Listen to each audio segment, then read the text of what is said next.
విశాఖ జిల్లా గాజువాకలో దారుణమైన ఘటన జరిగింది.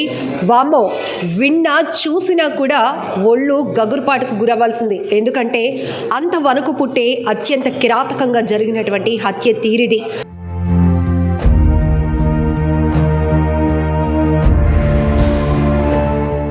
అవును, నేవీలో పనిచేస్తున్నటువంటి చింతాడ రవీంద్ర అనే వ్యక్తి పెళ్ళయింది, భార్య పుట్టింటికి వెళ్ళింది పురుడు కోసమని. ఇంతలోనే అప్పటికే మౌనిక అనే అమ్మాయితో పరిచయం ఉన్నటువంటి ఆ రవీంద్ర నిన్న అమ్మాయిని ఇక్కడ ఇంటికి పిలిపించుకున్నాడు. గాజువాక ఎల్వి నగర్లో ఉన్నటువంటి కీర్తి ఎన్క్లేవ్లో ఉన్న 102లో అతను 1 ఇయర్గా అద్దెకు తీసుకొని ఈ ఫ్లాట్లో ఉంటున్నాడు.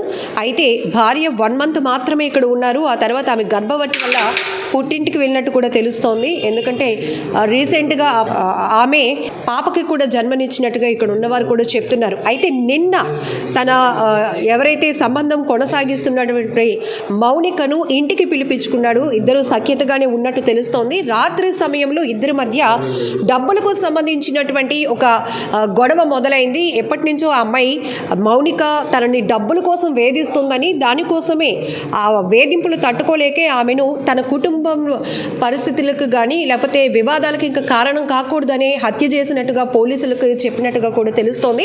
అయితే రవీంద్ర ఆ అమ్మాయిని నిన్న అత్యంత దారుణంగా హత్య చేసి ఆ అమ్మాయి బాడీని ముక్కలు ముక్కలుగా చేసి మూటలు కట్టాడు.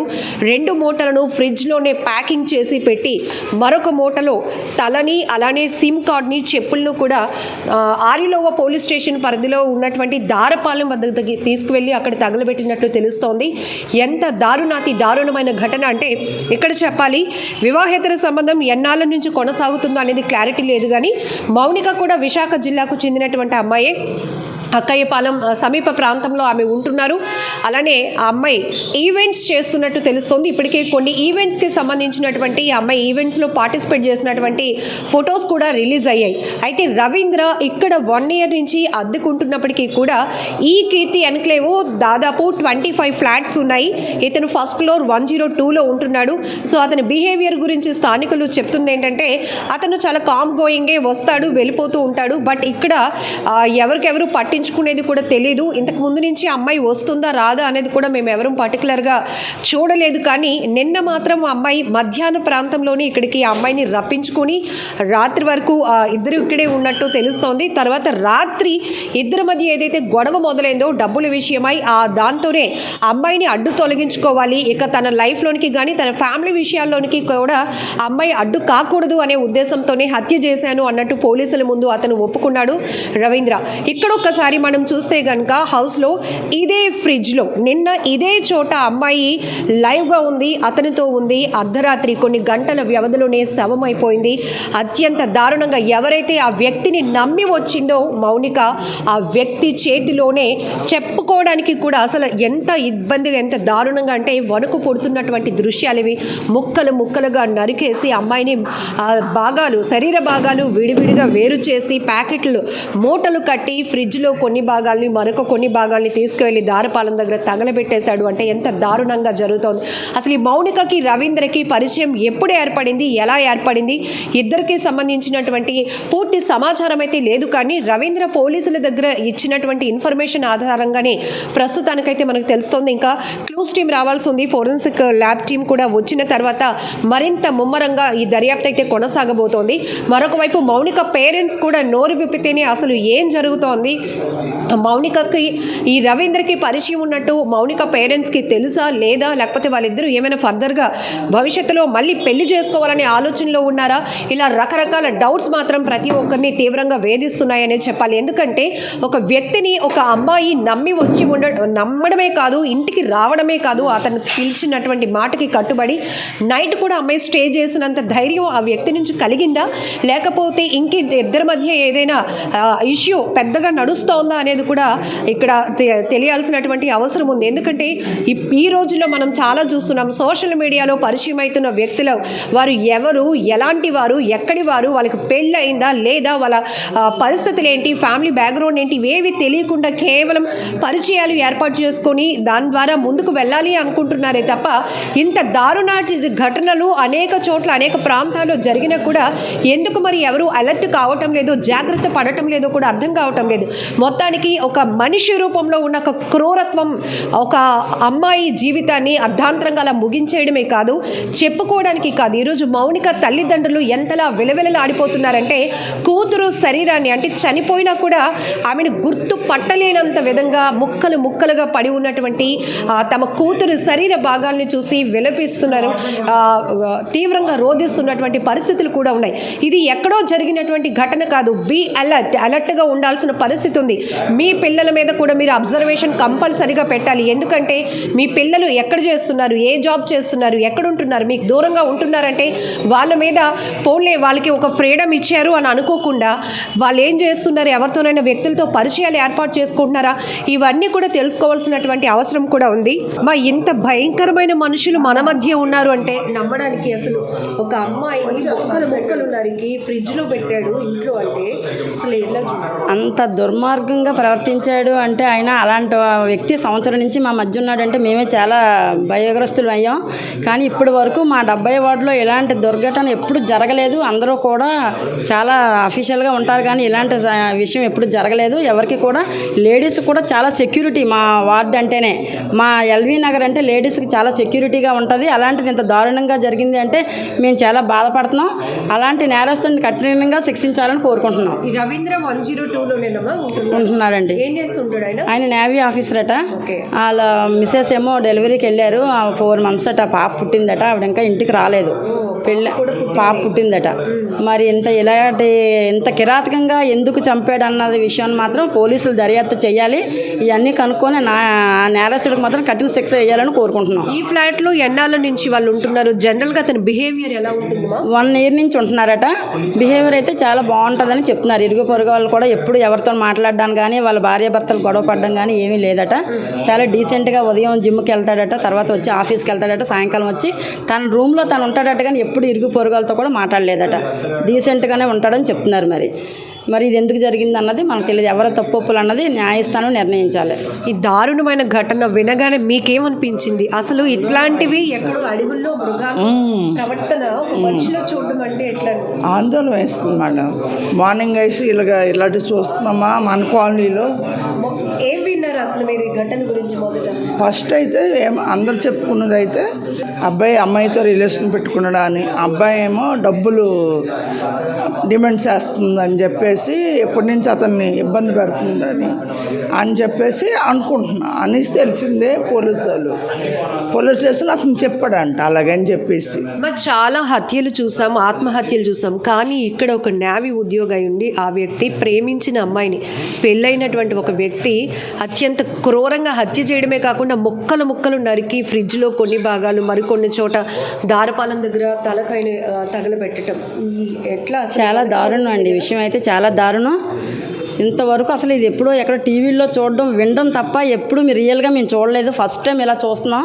కానీ ఇంత దారుణంగా చంపాడంటే మాత్రం ఆ నేరస్తుడిని కఠినంగా శిక్షించాలి. మరి అసలు ఎవరి తప్పులు ఉన్నా కూడా అమ్మాయి వాళ్ళ పేరెంట్స్కి చెప్పో లేకపోతే వాళ్ళ హస్బెండ్కి చెప్పి ఆయన చెప్పాల్సింది. చెప్పకుండా ఇలా సొంత నిర్ణయం తీసుకోవడం వల్ల ఆయనతో పాటు వాళ్ళ భార్య బిడ్డలు కూడా అన్యాయం అయిపోతారని నా ఉద్దేశం మేడం. మరి ఈ మౌనిక ఇక్కడికి వస్తూ ఉంటుందంట ఎప్పుడు. మరి ఇరుగు పొరుగులు అయితే చూడలేదట. ఆ అమ్మాయి అంటే వీళ్ళందరూ ఎవరు మట్టుకు పనుల్లో ఉంటారు, ఎవరు డోలు వాళ్ళు వేసుకుంటారు. ఆ అమ్మాయి ఎప్పుడు వచ్చి వెళ్తుందో కూడా వీళ్ళు చూడలేదట. నిన్న రావడం కూడా ఎవరు చూడలేదట.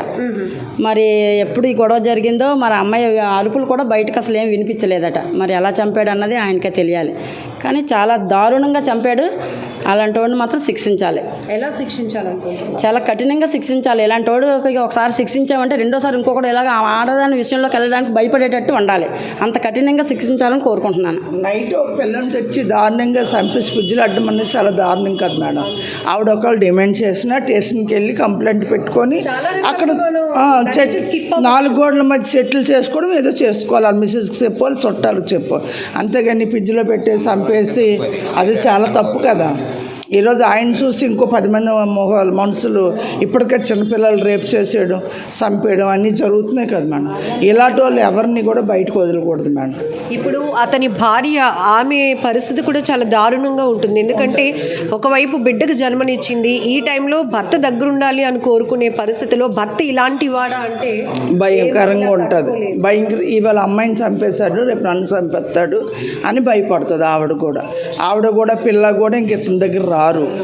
ఇతను చేసే పని ఇతని ఫ్యామిలీ మీద ఎఫెక్ట్ పడుతుంది. ఫస్ట్ మా పక్క వాళ్ళందరూ పక్కన పెట్టేస్తే ఆల్రెడీ ఇతను అక్కడ అద్దెకున్నాడు మేడం, సొంత కూడా కాదు, రెంట్ హౌస్. వచ్చి ఎప్పుడో మిలిటరీ నుంచి వచ్చి వెళ్ళిపోయిన ఇతను ఇలా చేస్తే ఇక్కడ లేవీ నుంచి వచ్చేసి వెళ్ళిపోతాడు. ఇక్కడ మా కాలనీ అంతా అవమానం కదా, పలానా వాళ్ళు కాలనీలో ఇలా జరిగిందని.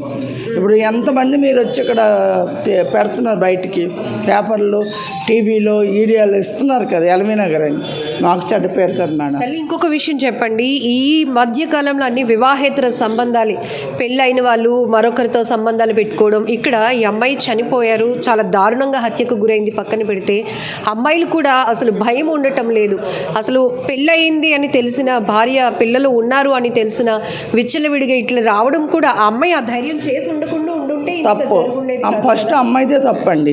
ఒక ఫ్లాట్లోకి వచ్చి నైట్ పూట ఆయనతో ఉండి అలా గొడవ పెట్టుకోవడం అనేది కూడా అమ్మాయిది తప్పే. ఎందుకంటే మొక్కలు ఆయన మత్తులు ఉన్నాడేమో, తాగిసి ఉన్నాడేమో, ఆ తాగిన మత్తులో ఎందుకు రావాలి? అమ్మాయికి పెళ్ళి ఉంది కదా, ఫ్యూచర్ ఉంది కదా, ఎందుకు ఇక్కడ రావాలి? సో ఇది చూస్తే కనుక విశాఖలో ఈ దారుణ ఘటన వింటేనే ఒళ్ళు వణుకు పుడుతుంది. ఒక నేవీ ఉద్యోగి అయి ఉన్నటువంటి రవీంద్ర గాజువాకలోని ఎల్వి నగర్లో ఉంటున్నారు. ఇదే ఈ 102 ఈ రీళ్ళు చేస్తున్నారు కదా, వాళ్ళు అవి తీసేయాలి మేడం. ఎందుకంటే దాని గురించే పరిచయం, ఈ అమ్మాయి అలాగే యాప్లో పరిచయం అయింది, దాని నుంచి ఇదంతా జరుగుతున్నాయి పరిచయాలు. అంటే ఇలా ప్రతి చూడండి ఎక్కడ ఇలా చంపడం అనేది సోషల్ మీడియా నుంచి జరుగుతుంది. పోలీసు గవర్నమెంట్ దాని మీద వ్యాక్సిన్ తీసుకోవాలి సార్. ముక్కు ముఖం తెలియలేని వాళ్ళు వాళ్ళని నమ్మేసి వాళ్ళ దగ్గర లావిష్ లైఫ్లో ఉంటే డబ్బులకి ఆశపడి ఇట్లాంటివి కూడా చాలా జరుగుతున్నాయి. ఇప్పుడు ఎక్కువ మీరు చూడండి మేడం, మొన్న ఒక అమ్మాయిని చంపిస్తారు రీల్ చేస్తే, డాక్టర్ అయినా, డాక్టర్ అంటే అతనికి ఎంత ఆలోచన ఉంటుంది, అయినా అమ్మాయిని చంపేశాడు చూడండి. ఏంటంటే ఈ సోషల్, ఈ మీడియాలో ఇవి యూట్యూబ్ తీసేయాలి మేడం, దానివల్ల ఇది జరుగుతుందని నా ఒపీనియన్. ఇది యాక్చువల్గా మా మాయగారు హౌస్ అండి. ఇది 1 year అయింది. ఫస్ట్ తీసుకున్న తర్వాత ఎత్తున దిగారు.